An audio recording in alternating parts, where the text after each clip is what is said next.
Breaking news, police shoot and kill a man after he fires a gun at officers. This happening near Knoxville. News Channel 5's Dan Kennedy is live in the 5 Alert Center for us this morning. And Dan, what's the latest on what's happened here? TBI agents still on the scene looking into this whole situation. We don't yet have the man's name. What we do know from agents early on in this investigation is that police officers with the Clinton Police Department were responding to this man's home to serve warrants. He had warrants. So the officers, 3 of them, went to the home, and once they made entry, apparently the man who was shot and killed ran away, started running out of a window, climbing out of a window, when officers say he shot a gun at him. Now, according to those officers, that's when they say they then returned fire. One of them returned fire, hitting and killing the man on the scene. And now TBI agents there on East Drive in Clinton, which is about 30 minutes northwest of Knoxville, asking what exactly happened. So they're going to continue this investigation, hand the findings over to the district attorney in that county, who will then decide if this was a justified shooting. Those officers, by the way, were not injured. Now back to you. Power. New this morning, a man is arrested after police say he set his own home on fire. The Daily Herald posted these photos of what's left of the house. Investigators say Richard Patrick used gasoline to light the blaze after an argument with 2 people staying there. Patrick was arrested and charged with aggravated arson. He is now being held on a $100,000 bond. This morning, they are still at large. Right now, these 3 dangerous inmates, one of them an accused killer, are still on the run out of Macon County. Let's get right to News Channel 5's Sophie Nielsen-Colding. Sophie, we know one of these guys is on the state's 10 most wanted list. The U.S. Marshals are out looking for him. It's been more than 24 hours and nothing except they found the truck. Right, they've had a couple of tips, but none have led to a confirmed sighting. Dylan Ferguson is the one you mentioned on the TBI's top 10 most wanted list, now considered armed and dangerous. He was in jail on homicide charges. Now, their run started around 2 a.m. yesterday when those inmates pulled down a speaker from the ceiling of their jail cell, climbed into the ductwork in the ceiling, and that's how they got away. They stole a Ford pickup and ditched it near a creek. That truck was found, but the Macon County Sheriff's Office said they'd be working late into the night to find the 3 inmates, Dylan Ferguson, Matthew White, and Jeffrey Strong. Deputies say they're following leads, and the chief deputy urged Macon County neighbors to lock their doors, call police if they see anything out of place.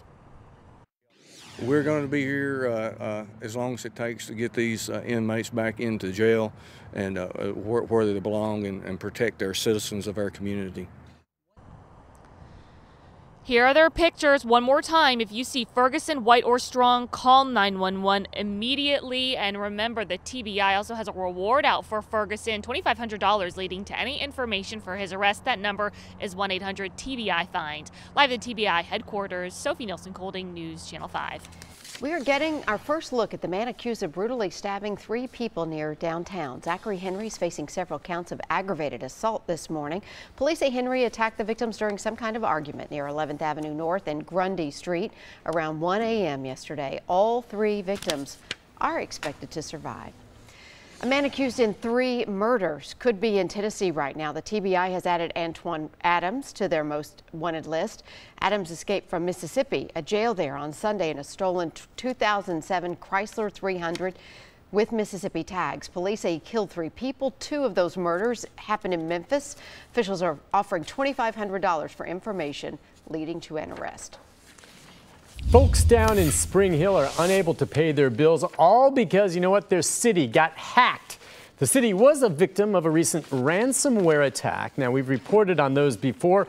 As you know, it's an attack that usually targets local government agencies, utilities, things like that, and locks up their servers until the victim, in this case, pays a hefty ransom fee. Now, right now, residents can't pay their utility bills online, and no city email accounts are usable at this time. We're told officials are working very hard trying to resolve this issue. It's important to note there doesn't seem to be any indication that anyone's personal information was stolen or compromised in this attack. But if you do need to pay a bill right now, you're going to have to do so in person.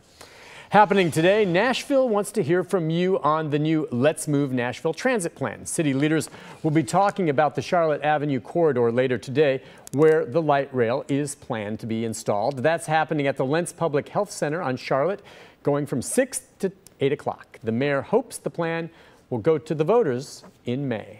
It was a big night, to say the least, in Music City as stars gathered for the 51st annual CMA Awards.